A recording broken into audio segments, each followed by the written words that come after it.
Beh, il fatto che abbiamo cambiato già 3 assessori all'agricoltura in meno di 3 anni è una cosa che è deleteria, perché praticamente si ricomincia sempre dallo stesso. È un governo che ormai non ha la forza di andare avanti, è un governo che tira avanti veramente per forza, quindi io dico sempre che a un certo punto si deve prendere atto del fallimento e dimettersi. Questo è quello che chiediamo noi da 2 anni, proprio per dare una spinta alla Sicilia, perché siamo fermi, le aule si fanno 2 volte alla settimana, non ci sono provvedimenti seri, il viadotto è caduto ad aprile. Non c'è una sola ruspa su quel ponte, quindi noi abbiamo con i nostri soldi finanziato quella strada, la Reggia Trazzera di Caltavoturo, che permette di risparmiare 50 minuti, e anche lì cercheranno adesso i cavilli, l'autorizzazione. Abbiamo tutte le autorizzazioni, stiano sereni, perché noi siamo arrivati prima di loro e quindi a volte le cose si possono fare senza tanta burocrazia e senza favorire una ditta piuttosto che un altro, perché poi di questo si tratta.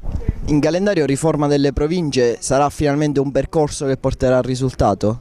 Spero di sì, perché parliamo di province, doveva essere la riforma dell'anno, invece è stata la finta riforma delle province. Spero che arrivi in aula, dovrebbe arrivare a fine mese, spero che sia fatta una riforma seria, che sia una riforma, perché se no mettiamo in serissimi guai tutti i dipendenti della provincia che stanno aspettando già da 6 mesi.